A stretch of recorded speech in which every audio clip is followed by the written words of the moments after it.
Live. I'm Ramon Scott, and I'm joined by Adam Paul of EC Preps, and we're reviewing week 2 of the prep football season. Some good results, I'd say, for the East County. Adam, a couple of upsets, and actually we're going to start with one of our upsets, unfortunately, but at least El Elyon Noah saved the day for our storyline, sir. He rushed 22 times for 185 yards and a touchdown, breaking the Helix school record for career rushing yards, although Helix lost to Harriman of Utah 26-19. No doubt an upset, Adam. Harriman's a good program, but they were ranked just inside the top 20 in the state of Utah. That's going to knock the Highlanders probably out of the top 4 in the media poll this week, and maybe also the power rankings as well. Noah beat the record of Reggie Bush, 4,295 yards. Noah now has 5,102 yards,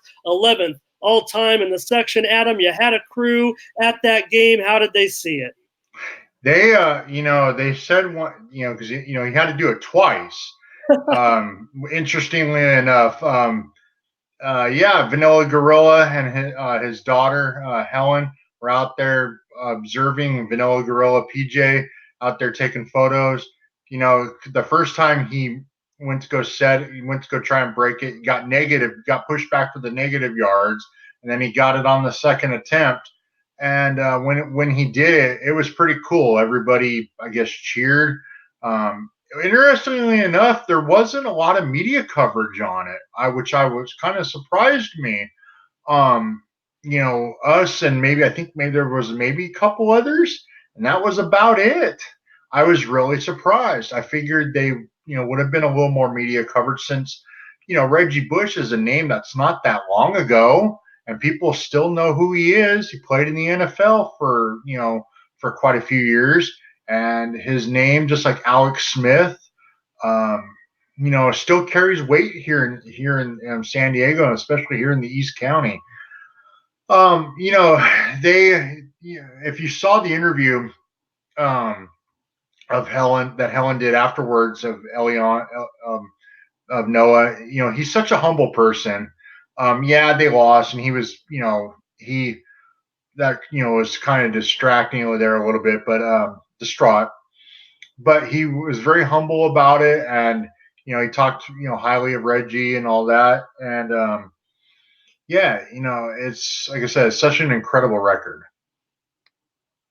Yeah, and I think the thing that I took away most from that interview was he did mention the team losing the game, and I wanted to get your impressions. How much you're going to penalize the Highlanders this week when you file your top 10 to the UT. I certainly, like I said, they're moving out of the top 4. Obviously, this was a bit of an upset. Some of the other teams below them did a nice job this week. Yeah, unfortunately, they lost to a team that I, just like everybody else, I thought they should have beat. In fact, when Brady and I did the previews and we went game by game, we honestly thought 9-1, 10-0 for Helix, with their only loss that we thought maybe was to Oaks Christian. Surprisingly enough, Harriman, a team that they beat last year, pretty good if I remember correctly. Excuse me. This was a team that some said wasn't as good as last year's squad, and again, Helix, they don't have the man, the guys that they had last year, but they still had Delshawn Traylor and excuse me, what's his name at quarterback, Cameron Brown, right at quarterback, and obviously Noah, along with a really phenomenal defense, and the fact that they blew the lead was kind of shocking as well. Yeah, and I think that's something that they've got to go through taking forward, because look at this schedule coming up. Of course, we know they're playing the 2 other big teams. They have the bye first. Yeah. Cathedral, Saints, and Oaks Christian. I mean, I don't want to say what the ramifications are, but they've got to come out of this county series at least with one of those wins. Of course, you want to win them both, but after we saw what Cathedral did, now moving into the national top 15 after their win over Saguaro, the number 8 team in the country, number 1 team out of Arizona, Cathedral looks unstoppable at this point, even to the Saints. I know there might be a few voters still hanging on, putting their vote on the Saints this week because that's the way they started the season, but I'm not sure you can look at it any other way right now than at the Dons at the top of the county polls. Oh, definitely, most definitely, especially with their victory yesterday in that Honor Bowl game. As like you said, they won, the top team or one of the top teams in Arizona, out of Arizona, and such a nationally,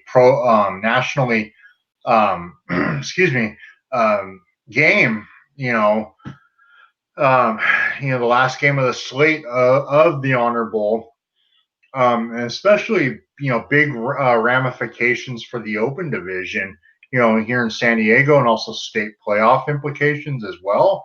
I mean, I know they're out of Arizona, Sororo, and but with that win, I think Cathedral has solidified a strong position for down the road for both state and Open division. Well, Highlanders are going to have to beat the Saints at least. Yes. If Cathedral is too strong for everybody in this county, you're going to have to beat the Saints to try to get back into that top 4 right now, especially with this loss that is going to weigh heavily on the Highlanders ranking. Okay, let's move on. Hey, the Grossmont Foothillers, Adam, senior Jamie Odom, he was 23 of 31 for 437 yards and 5 touchdowns. Grossmont topped 700 yards of total offense and won 59-26 over Mater Dei Catholic. I mean, we knew going into the season Grossmont was going to be back. Brody Schicker caught 8 balls for 136 yards and 3 touchdowns. Robert Tucker had 186 total yards, including 117 yards and a touchdown on 6 catches. Adam, in 2 wins, Odom has 724 yards passing and 9 TDs. Hillers are back, baby. I'll tell you what, man, their offense is right now, after 2 games, is clicking on all cylinders, and it's looking like the old Anthony Lawrence days. With that high-powered, high-octane, go type Oregon style offense, man. If they keep putting up these type of points, and they keep winning, that game down the road, I know it's down the road, Moni, but that game against Helix for the Musket could be very, very interesting. There's talk now, instead of a 3-team race for that side of the league, it's now a 4-team race. I mean, we'll see. But I mean, obviously, just like Helix, they have the bye next week, so that's kind of a downer. It kind of halts the momentum there a little bit. I didn't think it was going to be a 33-point blowout against Mater Dei, considering Mater Dei scored all those points the previous week against El Cap in that 3rd quarter. But Grossmont, in fact, it was a lot worse, actually. It was like 48-14 at one point, I think, from what I saw the update. So simply amazing. And like you said, they with their 700 and whatever plus yards of total offense, they set the new school record. Also, solidified themselves up there in the CIF all-time record book for total offense. Simply amazing. Yeah. It's just one word. Yeah, Adam Williams had that long touchdown last week. Devin Jackson this week. So some new names, and when new names are making big plays, that should be worrisome to defenses because that means more weapons. Those are guys making big, huge plays in a high school football game. Grossmont, another team that has a bye this week. Hope you still want to do a show with me next week with all the teams taking a bye. Absolutely. Yeah, I'm just teasing you, but right. The schedule for us hardcore guys, it's kind of next week, but there's some good games. Let's not slide any of them. Let's continue on. Oh, yeah. With a game I think we should spend a little extra time on, even though we've killed these other ones already, but 2 of our teams met. And hey, you know what? I think even though I went with West Hills, I just wanted to say Valhalla, prove it to me. And I think that they maybe we're expecting that they could go on the road and handle this game, just the two directions that the teams are going right now. How about Keegan Baker, of course? Can't got to start with him, right? Another 200-yard game, 3 touchdowns, and the Norsemen actually came from behind to win the game 24-14. So let's not make it like Valhalla just went out there and dominated this game. West Hills, they were a little lucky in the first half, but controlled the game in the first half. Early on, Jake Mayhew had a touchdown to make it 7-0. Cole Klingerman had 6 catches for 72 yards, and Pip Klingerman intercepted a pass. But after trailing 14-7 at halftime, Valhalla scored 17 unanswered points to win the game, and Baker 468 yards and 8 touchdowns so far this season. Adam, guy's a horse. He's a horse, but talking to other colleagues and other people, they're gonna have to figure something out because down the road, teams are gonna stack that box, put 8 men in the box, so they're gonna have to get the passing game going, at least going a little bit. Pillsbury's gonna have to come up big, step up, come up big. When they get Meredith eligible and start playing, hopefully that will help. I believe after week 6, I believe he's going to come back for eligibility. Become eligible, I believe. That's what I was told. It's just one of those deals that, okay, right now it's the first 2 weeks they could, they're able to run. Again, they have a bye next week. So it's weird. These early buys, I've never seen so many teams have early buys. Yeah. As it's been. But Moni, they gotta figure something out because they're gonna have 7, 8 guys in the box to key on Keegan Baker, and I know, like I said, I know he's a big guy, and he's a horse of a running back and can carry people down the field, but that can only go so far once you start playing the bigger teams. Adam, Baker's doing a great job, no doubt. He gets all the headlines, but look at the work that Raymond Sanchez is doing as well. So I think it bodes a lot. As great a job as Baker did last year, proving himself to be one of the top backs now in the county.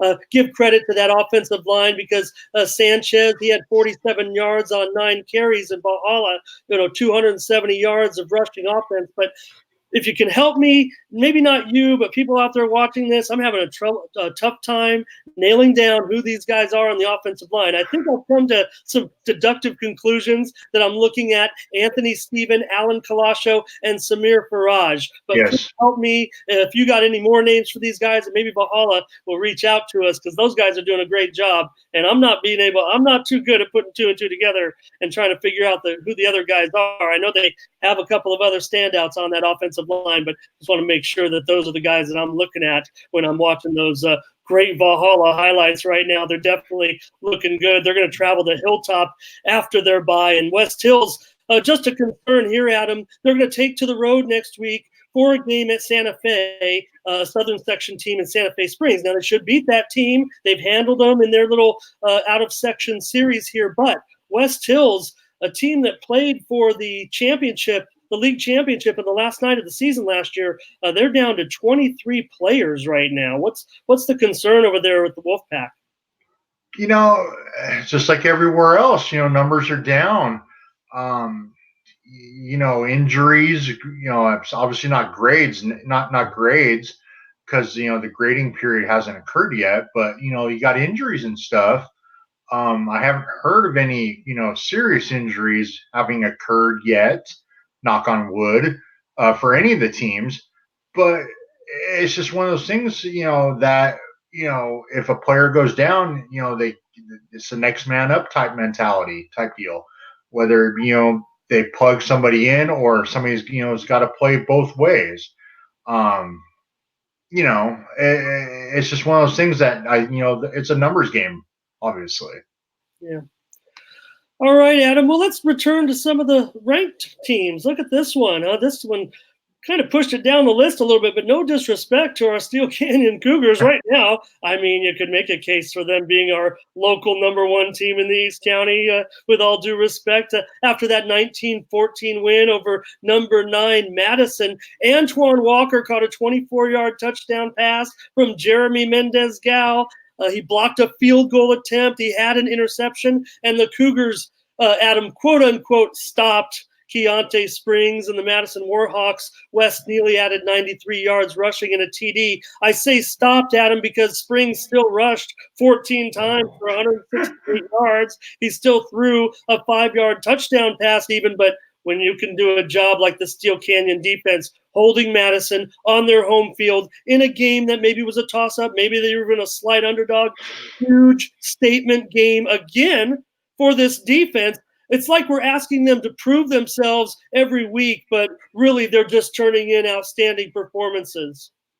Yeah, most definitely. I know Keontae Springs scoring that first touchdown on the long run, kind of like, oh crap, here we go again. It was one of those type deals.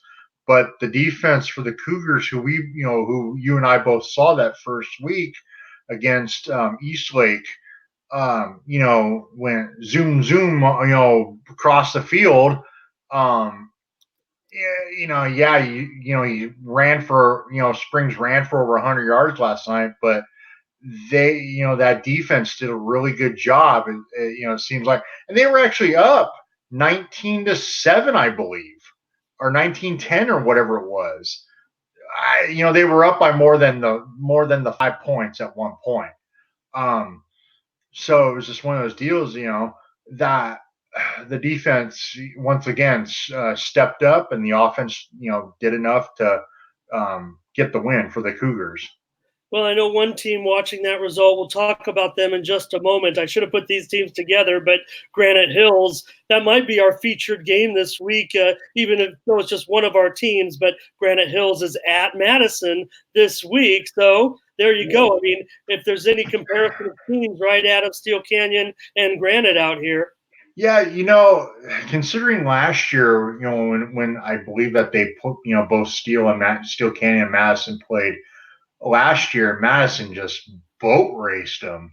It's quite the turnaround from a year ago, and obviously, it's a different type of Madison squad, but they still have Springs, who some people say is the top back in the county, or one of the top 2 backs. So definitely a big win for Steel, and puts them in a nice spot for the media for the media poll, and also for upcoming, and gives them momentum for a league, and also for that a possible spot in the top 4. Someone's going to get that 4th spot right now. Yes. So, but anyway, I just want to make the comparison. And I don't want to get ahead of myself, because we'll talk about Granite Hills.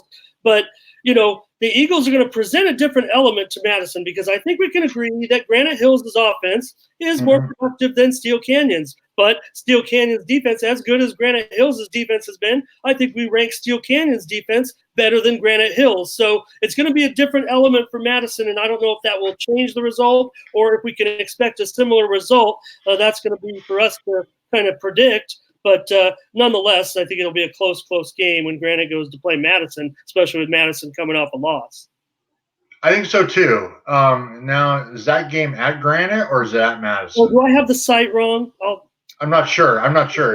Big deal. I mean, Madison, I don't know. That'd be back-to-back home games. I could research it now, but I think we should just move on. This is a review show, not a preview show. Apologize for that if I've just thrown off the storyline.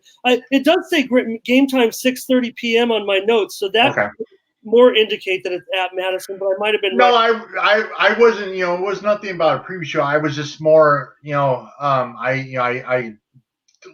you said, I think it's going to be a close game.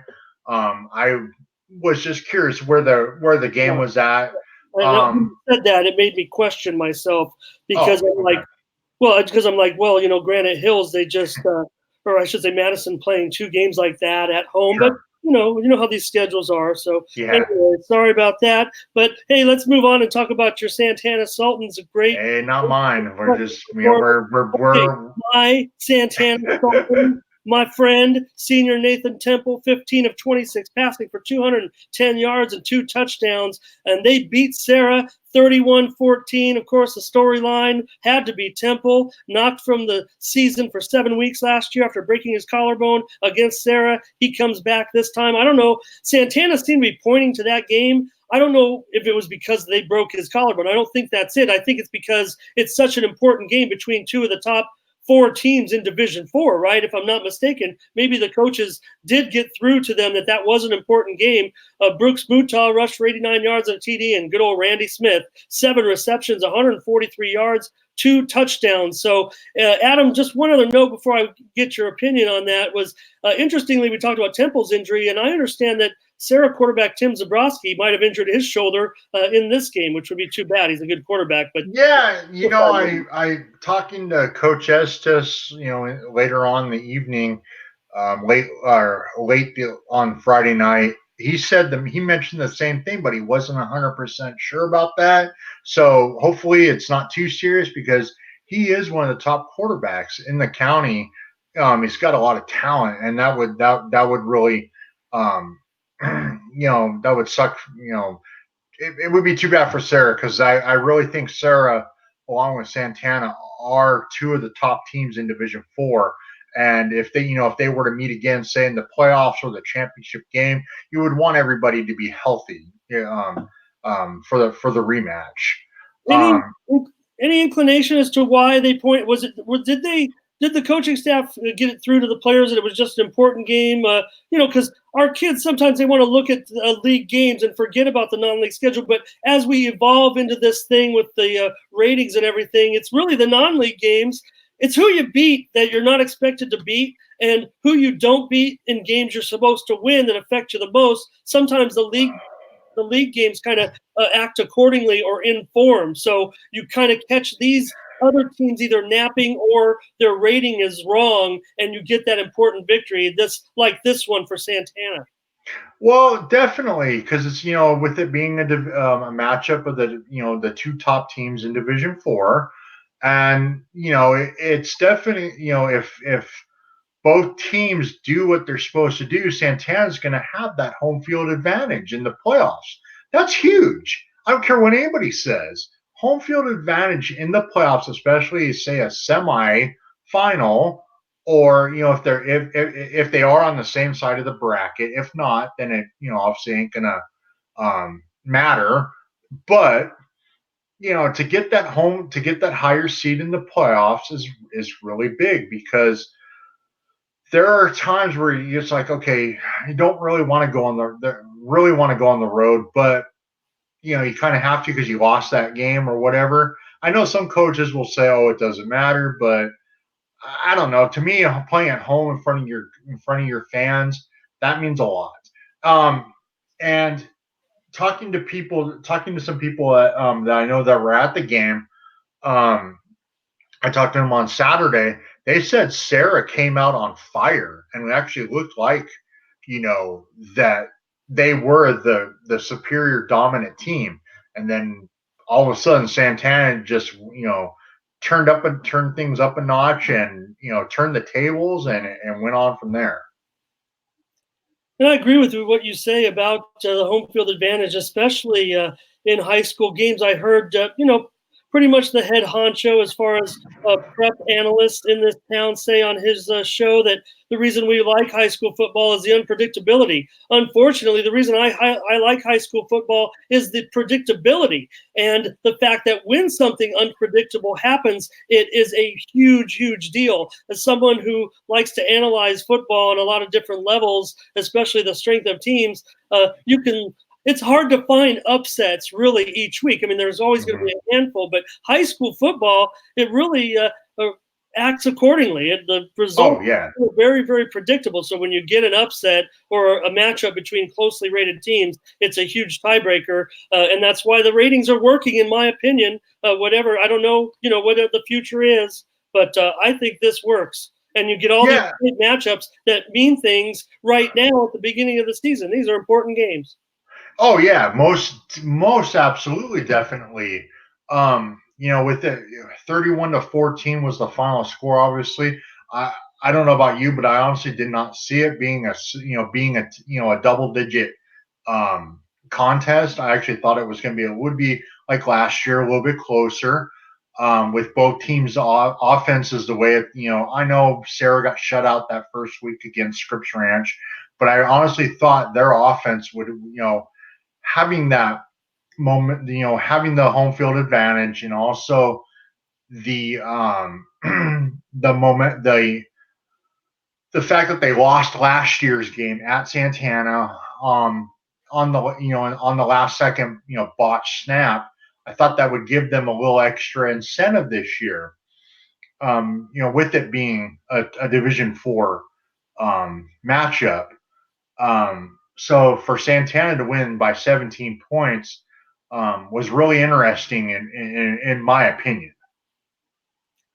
Adam, one game I got to eat crow on, and this was just bad analysis by me. I mean, I've seen this Mount Miguel team up against Chula Vista over the last couple of years, and Chula Vista's kind of made a game of it, especially when the game was played down in Chula Vista 2 years ago. But when Mount Miguel is clicking right now, they're really clicking. So when Mount Miguel, this is a credit to Coach Starr, I think, and his staff in the direction that Mount Miguel is going. We still kind of have to pump them up because they still had the subpar record last season. But I'm seeing that when Mount Miguel is matched up against a like ilk, a similar team, it's lights out. It's Matadors all the way, and that's a great sign. When they go up against some tougher teams, they're finding it a little bit more difficult, but the teams that they are matched up against where they're expected to win, not only do they win big, and the matchups where maybe it's a toss-up, Mount Miguel's getting it done there too. So it's those games where they're playing teams that maybe are a little bit tougher in the second half is when they're getting beat. J.D. Laverdier had a J.D. night, 17-28 for 313 yards, 4 touchdowns, and a rushing touchdown. Jaheim Allen Pompey, 7 receptions, 177 yards, including touchdowns of 27, 23, 43 yards. I'll just go out and say he's the most overlooked receiver in the county, Jaheim Allen Pompey of the Matadors. Yeah, they turned things around after losing to Patrick Henry in that first game, which is a big surprise in my opinion. Like you said, when the last 2 years, these games were pretty semi close. For Mount Miguel to go down to the South Bay and just blow them out by 40 points, that really was like, whoa, okay, that's definitely not something that we thought. I mean, I thought Chula Vista with with that home field advantage would pull out a close victory, but like you said, I think Starr and company, they had a good, obviously they had a good week's worth of practice and executed the game plan, and they had JD had a JD Laverdier type night with his 300 plus yards and 4 touchdowns through the air. And like you said, Jaheim Allen Pompey, definitely one of the more underrated receivers in the county right now. But you know what? Maybe not. Maybe not after this game. People are going to be like, "Whoa, okay, who's this cat out there playing for the Matadors?" And of course, we saw his big numbers last year, so we're just trying to get him. I think JD, he's gotten, his great numbers have brought him a little bit of notoriety for Mount Miguel. Maybe not as much because they haven't been winning as many games, so maybe that would pump him up. But I think Allen Pompey gets buried a little bit behind JD's successes, and he's a big part of JD's successes. So, but Adam, we could have led with this team right here if we wanted to, and we wouldn't be wrong. The El Cajon Valley Braves, they're 2-0. Junior Damarius Hyde, he rushed 15 times for 194 yards, 2 touchdowns, and Adam, for the second straight week, the Braves defense came up big in the clutch. They made a stop on a 2-point conversion in the final minute to hold off the Hoover Cardinals. The Braves are 2-0. It was 20-19. Second straight victory for the Braves. Simply amazing. Simply amazing. I discussed, Christian Pedersen was asking me about this, and it's, it's like, are they drinking what's in the water there over in El Cajon Valley? He's got Coach Osborne, like, we can't say this enough. It's a culture change. They got the kids buying into this program. Junior Demarius Hyde, 194 yards rushing. I think that's probably the most yards. And I'm sorry, I can't remember the kid, the gentleman's name, the one that went to Yale, a few years ago, that led the county in rushing. Dartmouth. He went to Dartmouth, and who was that? He went to Dartmouth. Yes, Dartmouth. And he is awesome. Matthew. His name was Matthew. His first name was Matthew. Yeah, he is something special too. And it's Matthew at Sheeran. Yes. Sheeran. Yeah. Boy. That 194 yards, it has to be the most since he was, running through defenses for El Cajon Valley. I mean, if they can keep those kids not eligible per se, but healthy, I think that will be huge. They play Coronado next week. I think that's going to be a pretty decent game. I mean, Adam, if you look at the schedule next week with all these teams having byes, I mean, I could make a case as Coronado and El Cajon Valley. I mean, that is a premier matchup, despite the fact that Coronado, won the game 70-0 last year. Right. This is a huge game on the Braves calendar. Look, this is the biggest look-ahead game probably of any team in the East County all season, even the top-level teams. I don't care if Helix is worried about beating those top two teams or any other team wants revenge for a perpetual trophy. El Cajon Valley, they're riding a 2-game winning streak. They lost this game 70-0 last year. You know how kids, they're not paying attention necessarily to how schedules work. So Coach Osborne knows they got to play Coach Hines and the Coronado Islanders. This is part of their 2-year deal for this game. But the players are thinking before the season, hey, Coach, whatever you do, don't not schedule Coronado next year. We want to play those guys. Well, guess what? They're going to get a chance to play them, and it's going to be a different result this time. I'm not saying the Braves are going to win. I went to Coronado to watch them play Classical Academy this week for some reason, Adam, but that's another story. But still, the Braves are not going to lose by 70. I don't think they're going to lose by 35. And the way that the guys are playing right now, especially on that offensive line, I mean, give all that credit to Demarius, those great runs, and also Johnson had another big play in the game, Charles Johnson. But still, the offensive line is doing a great job, and they're playing composed. They're going to be underdogs in that game against Coronado, even though Coronado lost on that heartbreaker of a finish to Classical Academy. I think they're going to respect the Braves, and I think the Braves it's going to be a rough, tough game for sure. The Braves are going to remember that. I'll tell you what, this is going to be a great game, not just because of the flair on the field, but you have two of the greatest of great coaches, man. You got Coach Hines, who, if you follow on social media, is great. And then you got Nick Osborne, former SDSU Aztec, great. He motivates his players. Two great coaches who, are very well respected here in San Diego. And, with two coaches, two gentlemen who are just, good, are good for the game. Hey, the Braves have this game at home.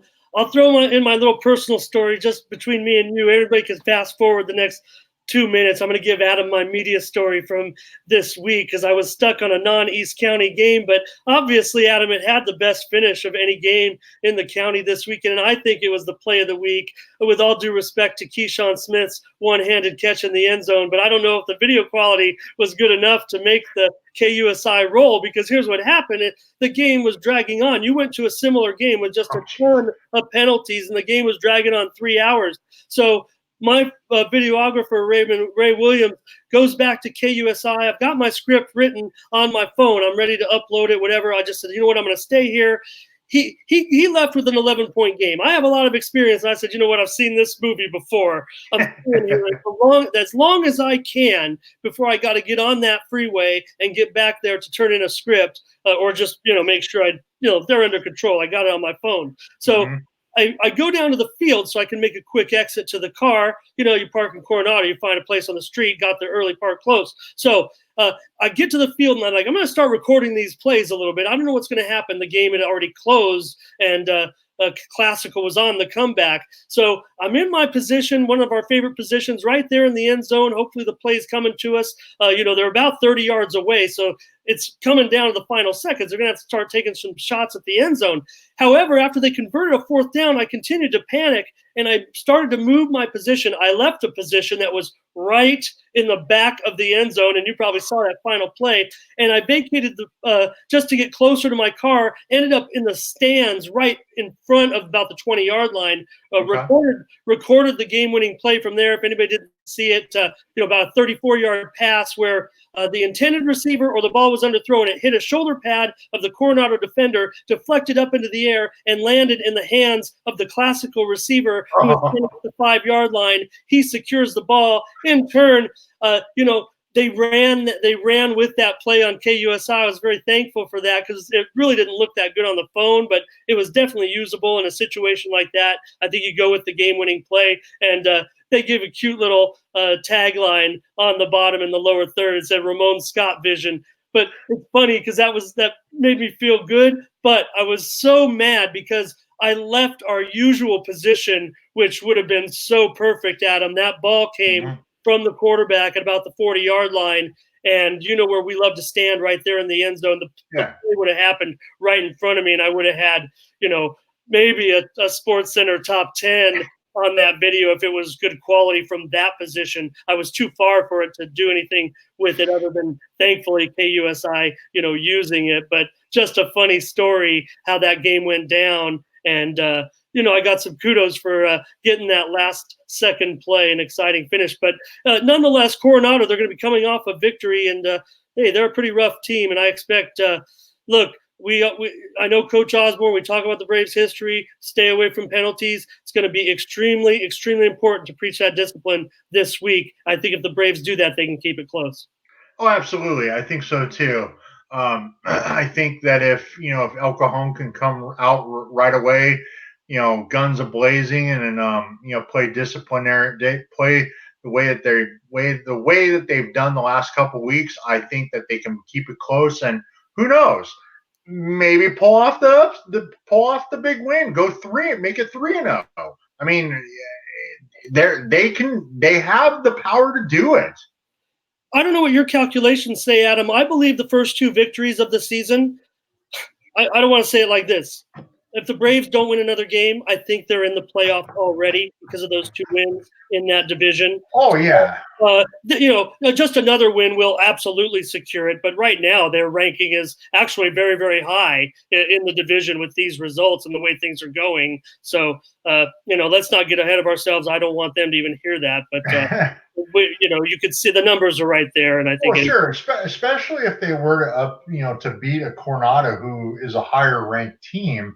I think that would, definitely propel them higher up into the playoffs in Division 5. It still would be a huge, huge upset, but after seeing what happened last year and the way things are going, not out of the question. Okay, let's not bury some of these good teams, Adam. That's how good a week it was for us. I'm kind of putting these in the order of maybe the biggest stories, and this was business as usual for the number 12 ranked Granite Hills Eagles. They're actually getting enough votes now, sneaking into the top 10. They were in the KUSI top 10. I don't know. They might be in yours. They might be in mine. I don't know. But Junior Justice McComb, QB1, 18 of 24 passing, 240 yards, and 4 touchdowns. Eagles over the Sun Devils 34-14. Jacob Setterberg, 7 receptions, 98 yards, and 2 touchdowns. So him and Johnson are definitely a pair of great receivers, matching up with anybody in the county statistically at this point, if you're talking about a pair of receivers. And how about Matt Keeley? He had 2 interceptions. If he's not the county leader with 3 right now, I don't know who is. Yeah, their offense is clicking. And because that's all we talked about was the defensive side of the ball, led by Ethan Bishop, and those guys. But with Justice throwing multiple touchdowns, against the Sun Devils, I honestly, like you said, I think that they could jump into the media top 10 this week, possibly. Did they take yours, Adam? Actually, I do have them at number 10. Okay. I have them at number 10. I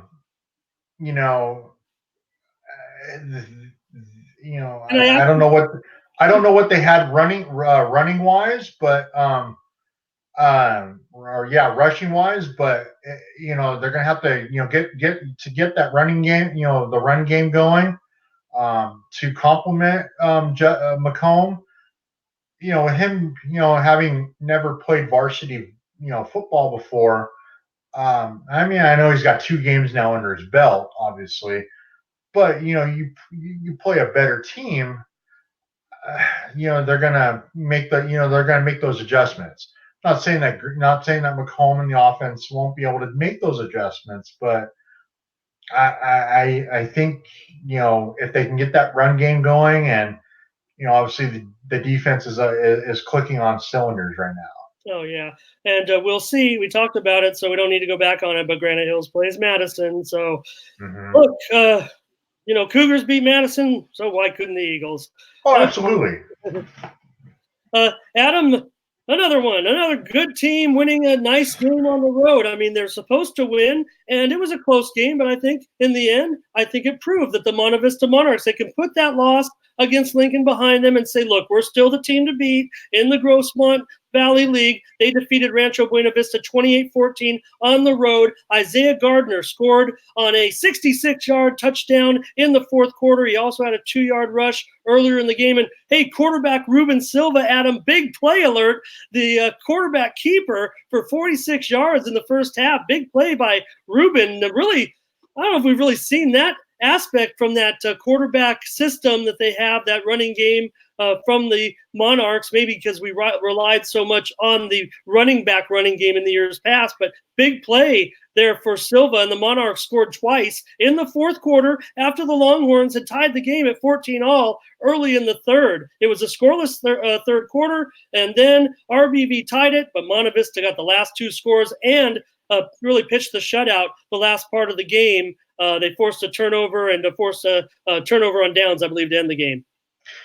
Yeah, to be honest with you, I only read a little bit of what happened in this game, so I'm not 100% with the details, but I would say probably the last time the Monarchs had a running threat from the quarterback was I'm sorry, I don't remember his name, but the kid who was 2016 when they played Santana in the semifinals at Monte Vista.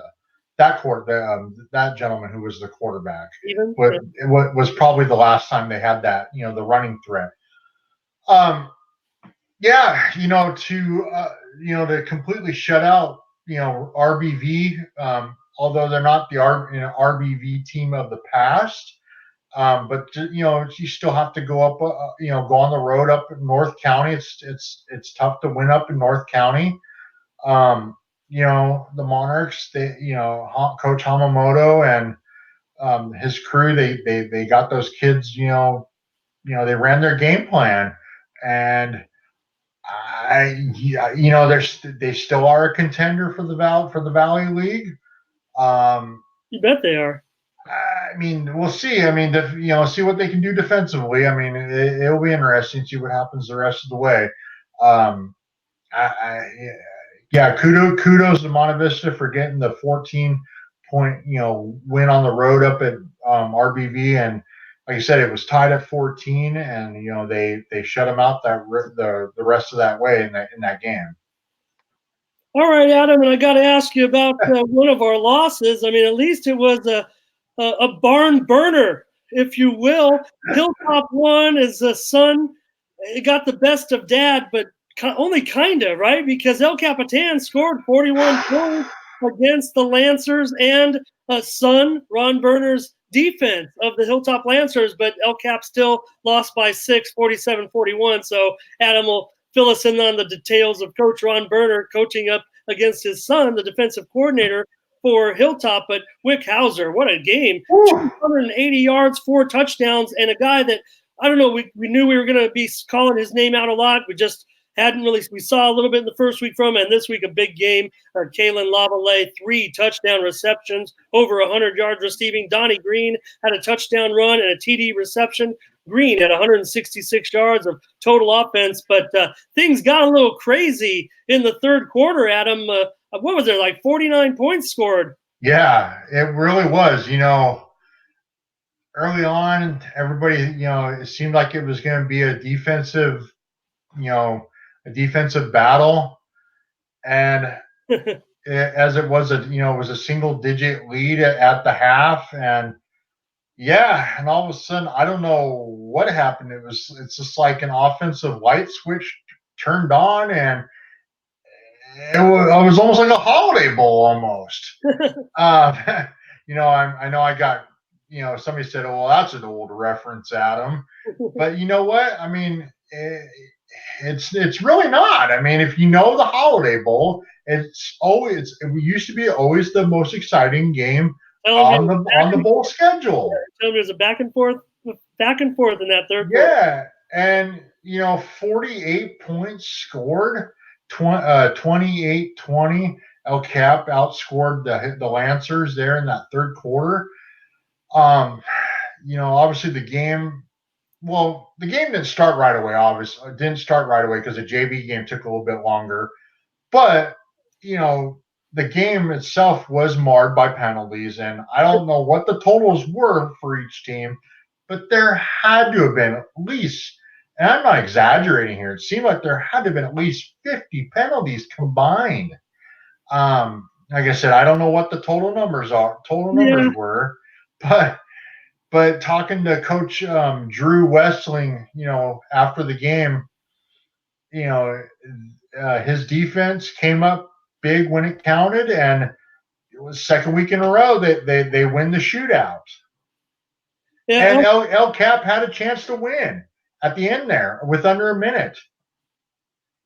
And what happened?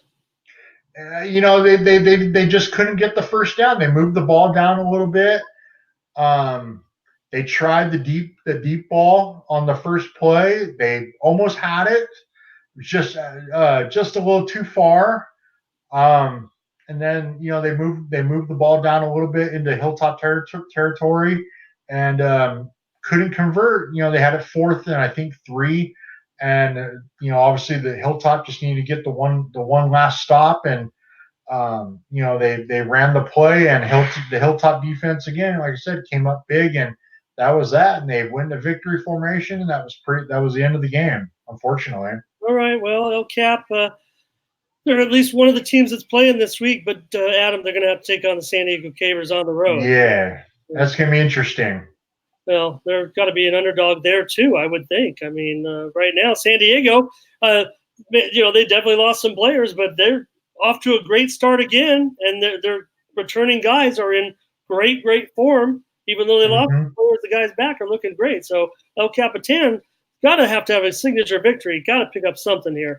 Okay, Adam, a game that we just started to get the information rolling in here the last 24 hours or so, but the Christian Patriots, they defeated De Anza 23-16. They led this game 23-0 at halftime. Senior Gabe Stein had a 43-yard touchdown run in the first quarter for a 7-0 lead. Receiver Todd Peaser, a 35-yard reception from quarterback Gabe Krug right before the end of the first half, which led to a field goal. That gave him that big halftime edge. Adam, CHS going to play the top-ranked team from Alaska next week at Valley Stadium, Soldotna. They defeated Anchorage South last week. And just cover this a little bit. They won 53-20. The game was moved to Anchorage because I guess Soldotna couldn't get to the regular field because of a wildfire.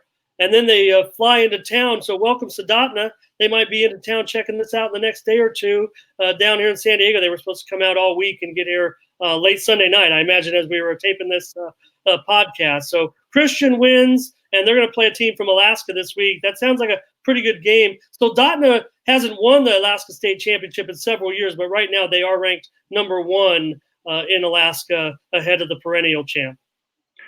Yeah, again, obviously we're just, you just getting the information in the last 24 hours.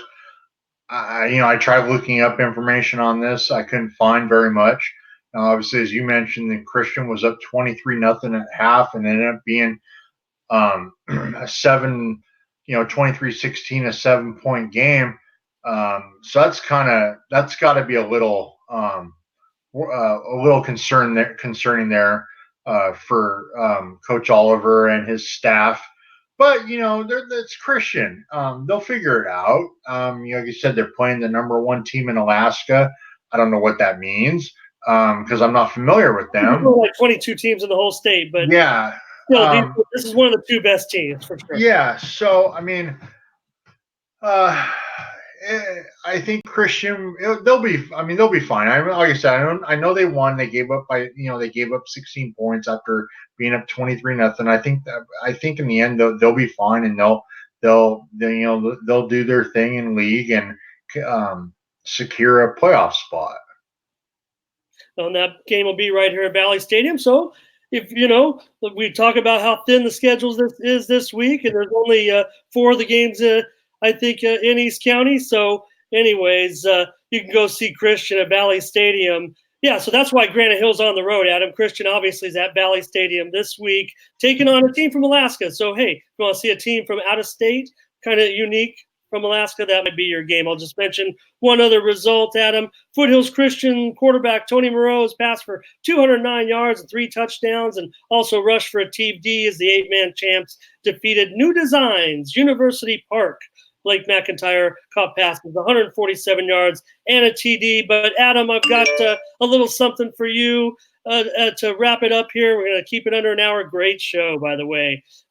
Anyways, you're one of the best stat gurus in the entire county. So La Jolla Country Day quarterback, E.J. Kreutzmann, you might have saw this in the paper today. He set section records for the most completions and single game yardage on Friday night. Now, he broke the record of a couple of East County players. According to the section record book, Kreutzmann's 45 completions and 58 attempts broke the record of 39 set by Abraham Muhazy of El Cajon Valley, of course, in 2005. The great Braves quarterback and our buddy, and of course was equaled by Anthony Lawrence of Grossmont in 2012. And his 663 yards eclipsed the 597, if you remember our buddy Tanner Rust back in 2007. But Adam, there's a whole caveat to this story you're going to tell me about. This team is a team from Tijuana, and it's not even named Cetis.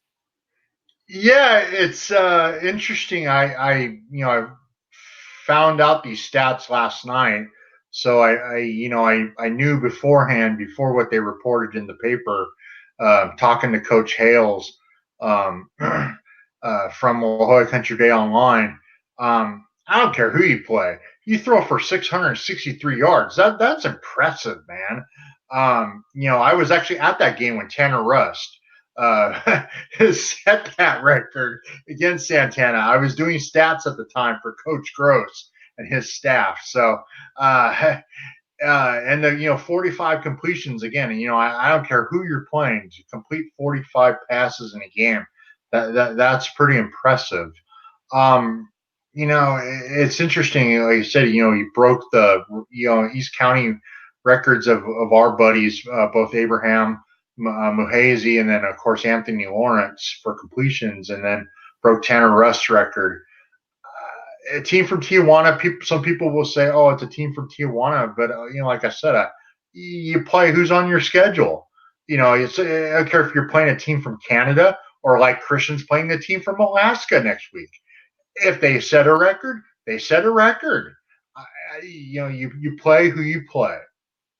Well, just remember that La Jolla Country Day team was a team that was in that track meet with Santana last year. So we Yes. know that they're a high-powered offense. I was going to read the stats in Spanish, but didn't want to embarrass myself. So, anyways, great show, man. Kept it under an hour. Like I said, I don't know if you know where you're going this week. It's kind of a weird schedule, but all I'm showing is Granite Hills at Madison, Soldotna at Christian, Coronado at the Braves, Monte Vista at Henry, Santa Fe at West Hills, or no, it's West Hills at Santa Fe actually, and that was not even in town, and El Cap at San Diego. So you're not going to take this week off, are you?